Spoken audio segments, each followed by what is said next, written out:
So come on in, take a sip, let's wind down, and here we are. It's Saturday. We've got the quick crossword number 17,033, and I'm having a Glühwein. Swedish Neo put it in one of our community members. He put it in the comments this week that I should try Glück, and I immediately found a recipe and I sent it back. In the comments, I sent a link into the recipe I'd be using, and I didn't hear any protesting, so I figured it was good to go. But this is really a pretty amazing little shindig. You got the little cardamom pods in here, and the muskatnuss, and of course the cinnamon soaks it up. I went with a sugar-free thing, so I used erythritol.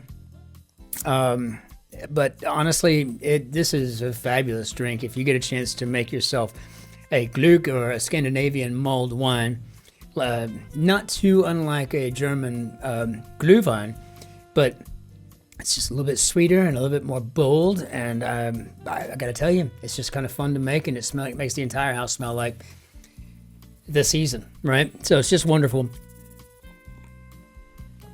I also added some of that French Turquoise rum that I'd picked up last time I was up in Calais.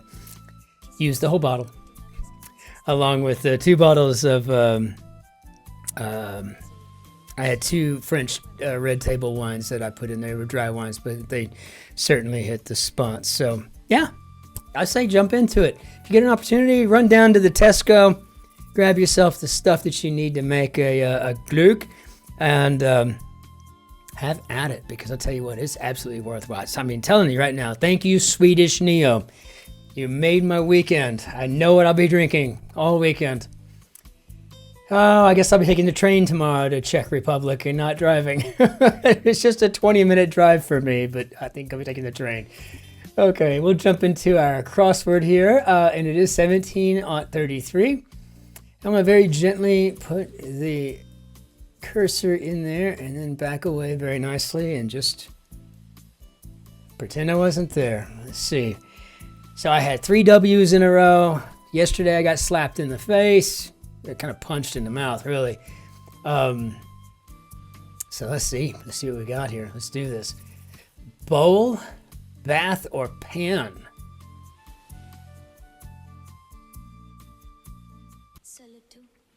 I mean, I can see a dust bowl and a dust pan, but I can't see a dust bath. I mean, is there a bath dust? When I was stationed there in Portsmouth, well, in Weymouth, somebody was telling me about Dobie dust, but I don't even know if that's something even I should be saying. But it was something to do with laundry, so I don't know. I could put in dust, I suppose, but I don't know how it applies to bath, unless it's maybe the kind of stuff that you would dust into your bath, like maybe like bubble bath or bath salts or something. I mean, I don't know, it's just my mind. I have no idea. Tell someone they're mistaken. Oh. You know, this is one of my favorite things to do to people when they've been rude to me. It's always like to disabuse you of your notions. So, disabuse you. Love that word. Oh my gosh, yes. Flat-bladed kitchen utensils, 7 letters. I'm gonna go with a spatula. Dye could be to stain. And again, it seems like I have my biggest problems Monday, Tuesdays, and Wednesdays on the quick. Lacking originality, banal. At capacity 4 and 2. I'm assuming this could be a full up. And dishonest but legal business methods.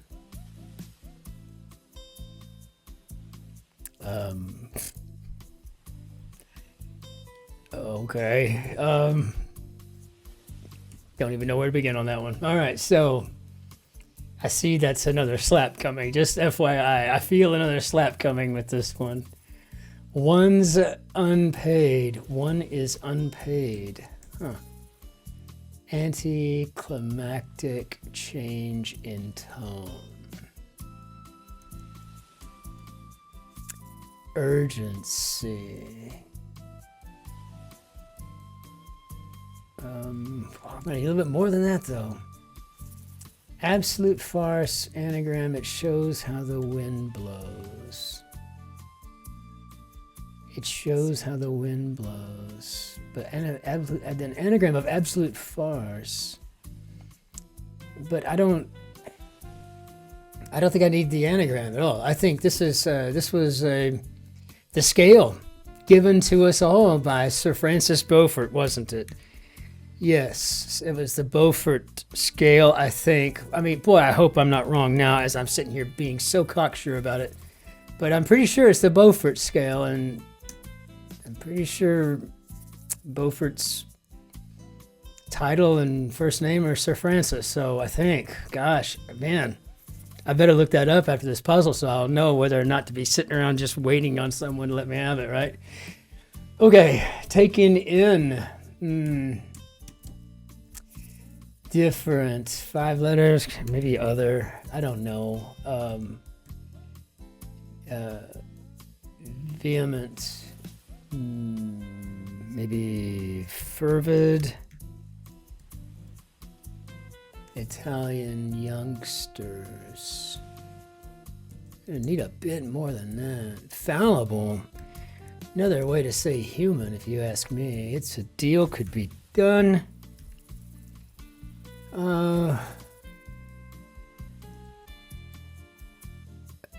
Taken in, maybe, no, that ain't gonna work.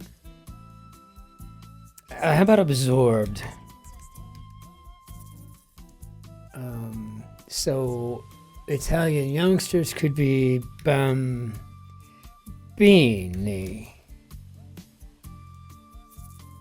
My friend Brant, he was 50 when I was 20. He was my neighbor across the street. Loved the guy to death. I mean, still do. Just haven't talked to him in years. But he used to always say, Bambino, Bambino. We'd go riding our bikes on the weekends. We had a couple of road racers, and we were always doing the 100-mile races and stuff. I still would be if I still had my bike. I mean, but it's kind of cold here and windy, so I'm not too crazy about that. But we watched a movie called, I don't remember what it was called. It was just with Dennis Quaid and then some kid that, I don't know. It was just about this American kid from Ohio whose dad owned a used car lot, and he dreamed of being an Italian road racer, bicycle race. Wanted to be in the Tour de France and all that stuff, but he wanted to race for Italy. He walked around town just speaking Italian to everybody, even though he was from Ohio. And then he met the actual Italians when they came to town to ride a race of some sort. Anyway, I don't know. But we watched that movie together, and all of a sudden I was Bambino, Bambino, and I would say Papa, Papa, and it was just kind of fun. So it brought back a little memory. I didn't mean to throw that on you. And I can tell you right now, I don't have a clue. I can see that this is maybe a practice here. Maybe. And we'll find that out when we go to testing stuff. But I haven't got a clue what that first 5 letters is going across there. I have no idea at all whatsoever. Throw overboard could be to jettison. And my daddy was a sailor, and so was my sister. So I might have picked up a bunch of those terms, I suppose. I was one of the few kindergartners that could distinguish between flotsam and jetsam, right? But I could. First performance, I don't know. What do you think? Maybe a debut? I just love these Guardians, even though they just shoot my blood pressure through the roof. Military or police trainees could be cadets. And bit of luck. Okay. Oh, well, it's not just jumping out at me. Unsophisticated. see that A blank T and then the S at the end tells me this is an artless individual, which is a term that I use on occasion when I don't want them to know that I'm calling them unsophisticated. Sometimes I refer to people as feral. As in a joking way, of course. A bit of luck, I guess, could be a break. The thing that I am never, though, is I'm never cruel, right? You know, and I never talk bad about people behind their back. I just don't. I hate it. People want to come talk to me about people, and they'll say, hey, did you hear about John, or did you hear about Becky, or something like that?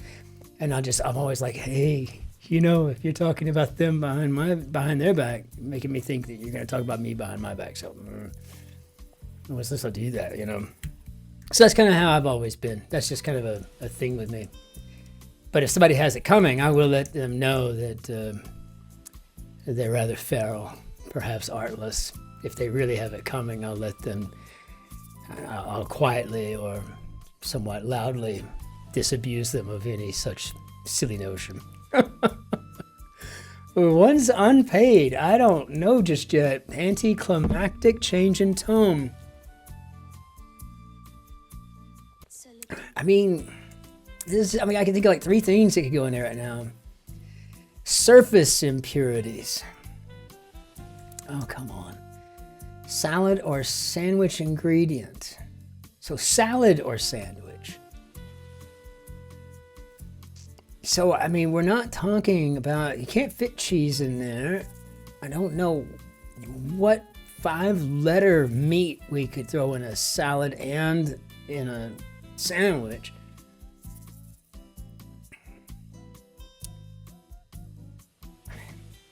Cress, maybe? Gosh, oh, urgency could be haste. I guess that helps. Deadly individual. Surface impurities. I guess this could be scum. I think we probably use this term differently in the States than you do in the UK. But a deadly individual sounds very much like a murderer. So, yeah, I don't know. I can tell you right now, I'm not going to get a W here. This right here, I have no idea what it is. I have maybe a swamp practice. I mean, I have no idea where to even go with this thing. Okay, see this H here from haste. If this is all correct, and this tells me this is bathos. Another great word. Oh, great word. One's unpaid. See how that E blank R, this tells me amateur.